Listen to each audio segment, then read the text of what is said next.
En el video anterior vimos de qué manera la derivada primera se relaciona con la determinación de los intervalos de crecimiento y decrecimiento de una función y de sus extremos. Lo que vamos a hacer acá es vamos a hablar de los procedimientos y ver algunos ejemplos. Lo que vimos en los videos anteriores fue que la derivada primera como única herramienta nos permite determinar dónde están los intervalos de decrecimiento de la función y los intervalos de crecimiento y de qué tipo son y dónde están los extremos de una función. Cuando digo de qué tipo son me refiero a máximos o mínimos.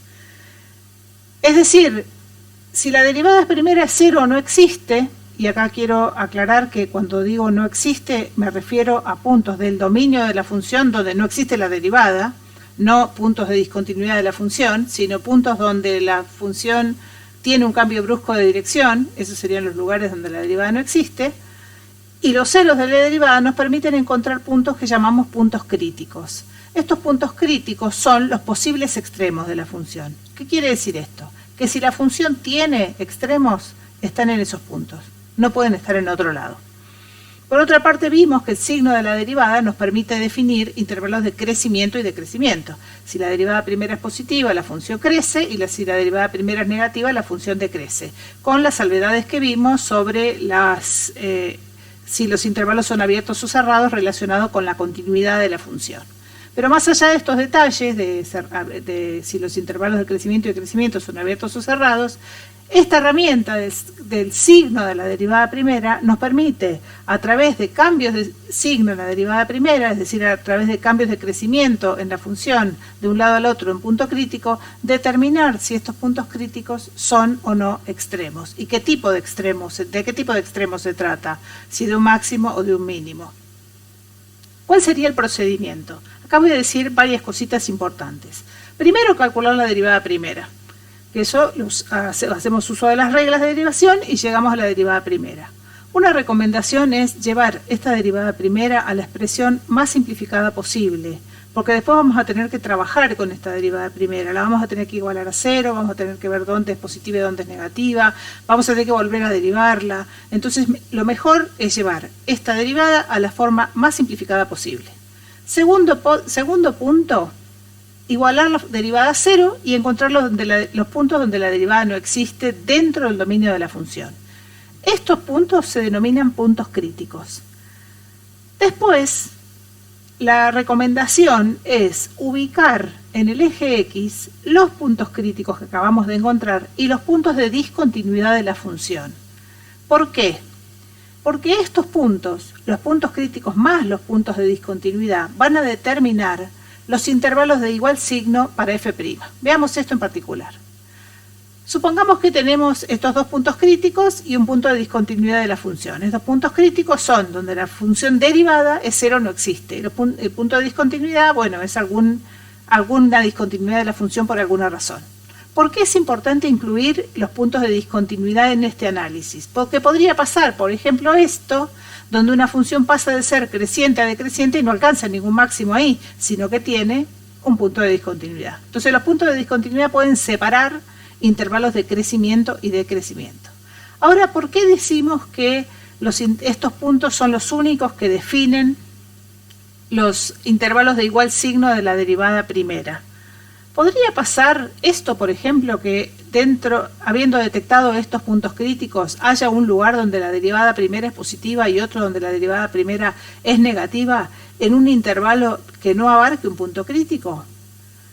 Si eso fuera así, pasaría esto, podría pasar esto, o sea que la derivada primera pasará de ser positiva a negativa continuamente y el teorema de Bolzano nos dice que habría un cero, por lo tanto ese sería un punto crítico.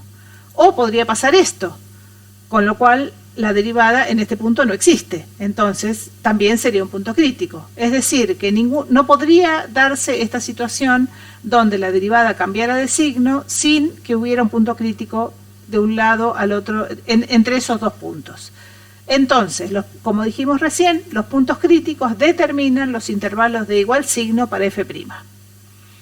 Entonces, una vez que tenemos ubicados los puntos críticos y los puntos de discontinuidad y tenemos partido el dominio de la función en subintervalitos, vamos a evaluar el signo de la derivada primera en cada uno de esos intervalos. ¿Cómo hacemos eso? De la manera más sencilla del mundo. Buscamos un punto de ese intervalo cualquiera, el que se nos dé la gana, porque ese punto es representativo de todo lo que pasa en el intervalo, y hacemos la cuenta de cuál es la imagen que le da f' a ese punto. Si f' en ese punto es positiva, será positiva en todo el intervalo. Si f' en ese punto es negativa, será negativa en todo el intervalo. Entonces esto nos permite decidir los signos de el signo de f' en cada uno de los subintervalitos que quedan determinados por los puntos críticos y los puntos de discontinuidad. Una vez que tenemos eso, podemos decidir si los puntos críticos son máximos o mínimos o nada. ¿Cómo? Y mirando si la función derivada cambia de signo de izquierda a derecha del punto crítico. Si cambia de signo de izquierda a derecha del punto crítico, es un extremo. Si no cambia de signo, no es un extremo. Si es un extremo, el criterio de la primera derivada nos dice que si pasa de ser positiva a negativa, hay un máximo local, y si pasa de ser negativa a positiva, hay un mínimo local. Y una vez que tenemos eso, podemos definir los intervalos de crecimiento y decrecimiento de la función, acá sí, teniendo en cuenta la continuidad, que nos permite decir si esos intervalos de crecimiento o decrecimiento son abiertos o cerrados. Ejemplo. Tomemos este polinomio de grado 4. X a la cuarta menos 8x al cuadrado más 4. Lo que vamos a hacer es calcular la derivada primera y la vamos a igualar a 0. Para igualarla a 0, bueno, existe siempre, o sea que los puntos críticos van a estar únicamente en sus ceros, porque es un polinomio, ¿no? Igualamos a 0, para eso vamos a factorizar y nos queda 4x por x cuadrado menos 4. Es decir, que los puntos críticos son donde x es igual a 0 o donde x cuadrado menos 4 es 0. Y esto ocurre cuando x es 2 o menos 2. Es decir, que los puntos críticos son únicamente 0, 2 y menos 2. Entonces, el dominio, como no hay puntos de discontinuidad porque este es un polinomio, queda partido en 4 subintervalos, desde menos infinito hasta menos 2, desde menos 2 hasta 0, de 0 hasta 2 y de 2 hasta más infinito.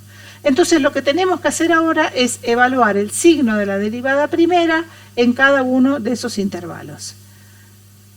Fuera de los ceros, de los puntos donde la derivada es 0, o es positiva o es negativa. Es negativa entre menos infinito y menos 2. ¿Cómo lo sé? Busco un punto acá. Por ejemplo, menos 10, menos 100, menos 2,5, el que quiera. Lo reemplazo acá y me va a dar negativo. La imagen de cualquier punto acá en la derivada primera es representativa del signo de la derivada primera en ese subintervalo. Lo mismo en este intervalo, en este y en este. Les propongo después que hagan la cuentita, busquen, hagamos uno fácil acá, el 1. Acá está el 1. Perdón, el menos 1. Vamos con el menos 1 acá. Me queda menos 4 más 16. Menos 4 más 16 es positivo. Vamos con un punto acá. Acá está el 1. Menos 4. El 1 lo vamos a reemplazar en la derivada primera. 4 menos 16 es negativo. No me importa cuánto da, me importa si es positivo o negativo. Y si es negativo en 1, la derivada primera es negativa en 1, es negativa desde 0 hasta 2. ¿Por qué? Porque entre 0 y 2 no hay otro punto crítico. Bueno, de esta manera lo que podemos decir es que la función decrece desde menos infinito hasta menos 2, crece entre 2 y más infinito, decrece entre 0 y, perdón, dije cualquier cosa, decrece entre menos infinito y menos 2, crece entre menos 2 y 0, decrece entre 0 y 2 y crece de 2 a más infinito. Ahora, eso nos permite decir que en x igual a menos 2, que es un punto crítico, hay un mínimo local, porque la función pasa de ser decreciente a creciente. Que en 0 hay un máximo local, porque la función pasa de ser creciente a decreciente. Y en 2 hay un mínimo local por la misma razón. Y además podemos establecer los intervalos de crecimiento y decrecimiento. La derivada primera nos dice que la función crece entre menos 2 y 0 abierto, pero como esto es un polinomio y es una función continua, podemos decir que crece en el cerrado menos 2, 0. Lo mismo podemos cerrar el intervalo de crecimiento 2 más infinito en 2. Y análogamente con los intervalos de decrecimiento desde menos infinito hasta menos 2 y desde 0 hasta 2. Ahora, ahora voy a mostrar el gráfico, pero uno en teoría todavía no lo sabe el gráfico. ¿Qué nos dice lo que acabamos de analizar? Que hay un mínimo local cuando x vale menos 2. Pero ¿dónde está el mínimo local? Está en la imagen que la función le da a menos 2, que vale menos 12. Evaluamos menos 12 en la función y su imagen es el valor mínimo local de esta función en ese punto. Lo mismo, es decir, el mínimo está en menos 2, menos 12. Lo mismo para el máximo. El máximo local está en la coordenada x igual a 0. Eso es precisamente lo que nos está diciendo la derivada. Cuando x vale 0, ahí hay un máximo local en la función. Pero ¿dónde está el máximo? El máximo está en la imagen que la función le da a 0, que es 4. Es decir, está en el punto de coordenadas 0, 4. Y con el mínimo lo mismo. La derivada nos dice, cuando vale x igual a 2, ahí hay un mínimo local. ¿Dónde está el mínimo local? En la imagen que la función le da a 2. Es decir, en menos 12. La función es creciente desde menos 2 hasta 0 y desde 2 hasta más infinito, y decreciente desde menos infinito hasta menos 2 y desde 0 hasta 2 inclusive. Otro ejemplo, otro polinomio. Después vamos a empezar con funciones con puntos de discontinuidad y cosas un poco más complicadas. Vamos con los polinomios que son fáciles. ¿Qué hacemos? Derivamos. Existe siempre la derivada, igualamos a 0 y encontramos 2 puntos críticos, el 0 y el 3, porque 0 es una raíz doble.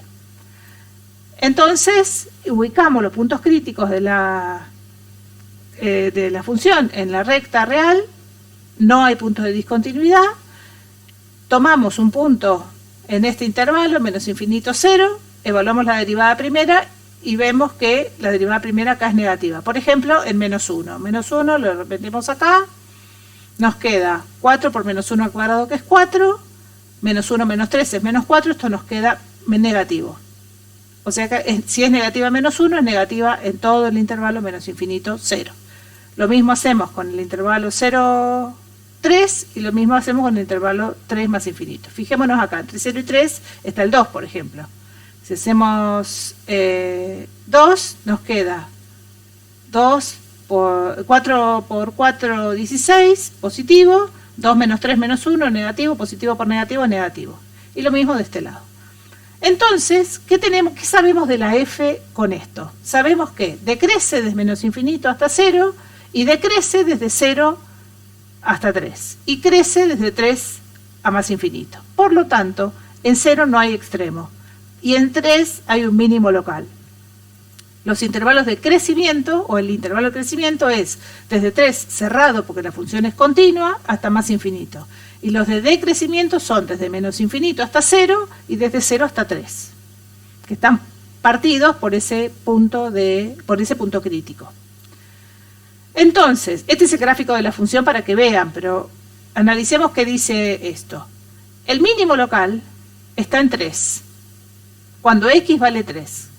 ¿Cuál es el mínimo? Es la imagen que esta función le da a 3, que es menos 27. Es decir, que el mínimo local está en 3, con el punto de coordenadas x igual a 3 y igual a menos 27. En 0 no hay extremo. Pasa otra cosa ahí. Ahí pasa algo, hay una tangente horizontal, pero no hay un extremo. Y la función crece desde 3 hasta más infinito y decrece en el resto del dominio.